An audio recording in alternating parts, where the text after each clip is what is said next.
This channel does not promote any violent, harmful, or illegal activities. All content provided by this channel is meant for an educational purpose only.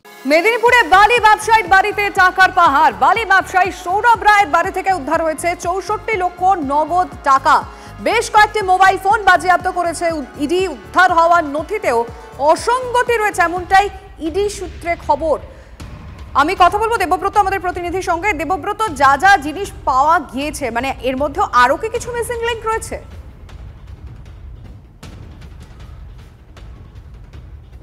দেখো, একদমই ঠিক সেই জায়গাটাতে গতকালকে সারাদিন ধরে প্রায় 13 ঘন্টার বেশি সময় ধরে কিন্তু ইডি আধিকারিকরা এখানে সৌরভ রায়ের বাড়িতেই তল্লাশি অভিযান চালিয়েছিল এবং তারপরে গতকাল রাত্রি প্রায় 8টা নাগাদ কিন্তু ইডির আধিকারিকরা এখান থেকে বেরিয়ে যায় এবং পরবর্তী ক্ষেত্রে যেটা জানতে পারা যায়, আজকে সকালবেলায় যেটা ইডি সূত্রে খবর, প্রায় 64 লক্ষ নগদ ক্যাশ উদ্ধার হয়েছে। পাশাপাশি প্রায় 3টি মোবাইল সিজ করে নিয়ে গেছে বলে জানতে পারছে এবং বেশ কিছু কাগজপত্র, যে কাগজপত্রে কিন্তু গোলমাল বা তথ্যের যে গোলমাল, সেই গরমিল কিন্তু লক্ষ্য করা গেছে বলেই কিন্তু জানতে পেরেছে। তার ফলেই কিন্তু একটা প্রশ্ন উঠছে যে এই যে সৌরভ রায়, যিনি বালি ব্যবসায়ী, পশ্চিম মেদিনীপুর এবং ঝাড়গ্রাম দুই জেলার যে বালি ব্যবসায়ী, তার কাগজপত্রে কোথাও গোলমাল আছে এবং সেই গোলমালটা কি সেটাই জানার জন্য কিন্তু ইডি আধিকারিকরা গতকাল সারাদিন ধরে অভিযান চালিয়েছিলেন এবং আজকে তার কাগজপত্র কিন্তু খতিয়ে দেখা হচ্ছে বলে যেটা জানতে পারছি।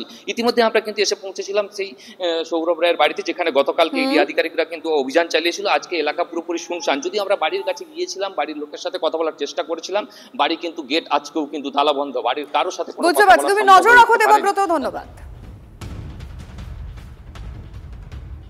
আসি পরে খবরে। তেহট্টের বালককে অপহরণ করে আটকে রেখেছিল উৎপল। গ্রামবাসীরা খোঁজ শুরু করায় ঘরের ভিতরেই গলায় গামছার ফাঁস দিয়ে খুন করা হয় স্বর্ণাভকে। আর কি তথ্য জানা যাচ্ছে, সুপ্রিয় গুহ আমাদের রিপোর্টার রয়েছেন আমাদের সঙ্গে। সুপ্রিয়, তেহট্টের নিশ্চিন্তপুরে এই যে তৃতীয় শ্রেণীর পড়ুয়া যার দেহ উদ্ধার হয়েছিল গত 6 তারিখে অর্থাৎ শনিবার ভোরে, সেক্ষেত্রে দুজনকে কিন্তু প্রতিবেশী দুই দম্পতি অর্থাৎ উৎপল মণ্ডল এবং সোমা মণ্ডল, যাদের দিকে সন্দেহ ছিল গ্রামবাসীদের, এমনকি তাদেরকে গণপিটুনি দেওয়া হয়, তাদের মৃত্যু হয়। সেই ঘটনাতে পরিবারের অভিযোগের ভিত্তিতে পুলিশ 4 জনকে গ্রেপ্তার করেছে। ওই পরিবারের এক মহিলা সদস্য সেই হাসপাতালে চিকিৎসাধীন রয়েছে। গ্রেপ্তার করার পর জিজ্ঞাসাবাদে এখনও পর্যন্ত পুলিশ যে তথ্য প্রমাণ পেয়েছে তার উপরে ভিত্তি করে, যেটা পুলিশ সূত্রে আমরা জানতে পারছি, যে তৃতীয় শ্রেণীর পড়ুয়া বা ওই বালক, তাকে শ্বাসরোধ করে খুন করা হয়। এমনকি সেই খুন করার ক্ষেত্রে কিন্তু সরাসরি ইনভলভমেন্ট রয়েছে উৎপল মণ্ডল, প্রতিবেশী উৎপল মণ্ডল, যার ইতিমধ্যে গণপিটুনিতে মৃত্যু হয়েছে। কিন্তু রাগের বশেই, আমরা যেটা পুলিশ সূত্রে জানতে পারছি, যে রাগের বশেই ওই বালককে ওই দিন দুপুরে অর্থাৎ 5 তারিখ দুপুরে সে প্রথমে অপহরণ করে, তারপর নিজের বাড়িতেই আটকে রেখেছিল। কিন্তু গ্রামবাসী, পরিবারের সদস্যরা যখন খোঁজাখুঁজি শুরু করে, এমনকি পুলিশে খবর দেওয়া হয়, পুলিশে তল্লাশি শুরু করে, সেই সময় কিন্তু পরিস্থিতি বেগতিক দেখে ঘরের ভেতরেই গামছা দিয়ে গলায় পেঁচিয়ে শ্বাসরোধ করে খুন করা হয় ওই বালক। এমনটাই তদন্তকারীরা ইতিমধ্যেই জানতে পেরেছেন এবং সেক্ষেত্রে তুমি নজর রাখো। এই মুহূর্তে তেহট্ট নিয়ে আরো একটা খবর এই মুহূর্তে আমাদের দর্শকদের জানিয়ে রাখবো। তেহট্টে ছাত্র মৃত্যুকে কেন্দ্র করে গণপিটুনির ঘটনায় গ্রেফতার আরো 10 জন। আরো 10 জনকে গ্রেফতার করা হয়েছে। মহাদেব কুন্ডু আমাদের প্রতিনিধির কাছে এই বিষয়ে তথ্য রয়েছে। মহাদেব, দেখো, যখন মৃত্যু হয় তার পরবর্তী কাল। মহাদেব শোনা যাচ্ছে না? কোনোভাবে যোগাযোগ বিচ্ছিন্ন হয়েছে। অবশ্যই আরো একবার আমরা যোগাযোগ করব এবং জানবো যে এখন কি তথ্য সামনে এসছে, কারণ নতুন করে 10 জনকে গ্রেফতার করেছে পুলিশ এই তেহট্টে গণপিটুনির ঘটনায়। যারা অভিযুক্ত তাদেরকে গণপিটুনি এবং তারপর তাদের মৃত্যু। গতকাল রাতে 4 মহিলা সহ 10 জনকে গ্রেফতার করেছে পুলিশ।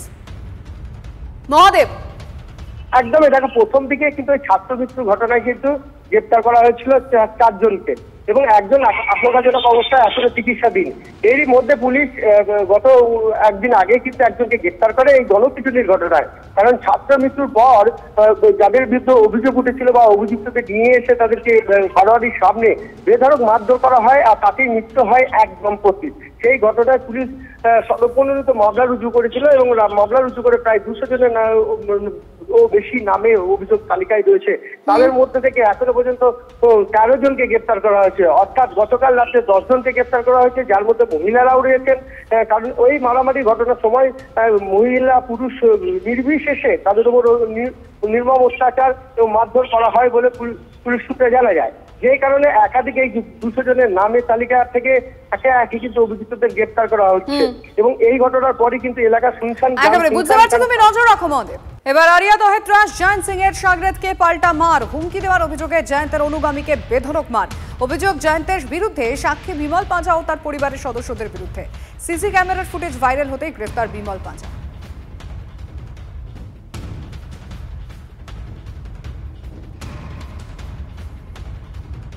সজল পাঁজা, বিমল পাঁজা, এরা একটা হাফ প্যান্ট পরে খালি গায়ে দৌড়ে আসে, এসে বলে সায়নদীপ পাঁজাকে, তোর কি মাথা খারাপ, ক্যামেরার সামনে এগুলো কেন করছিস? তারপরে ওরা আমাকে ধরে একটা গলির ভিতর নিয়ে যায়, বিমল এবং সজল পাঁজা, বলে তোকে তোর বাবাকে জানে মেরে ফেলবো।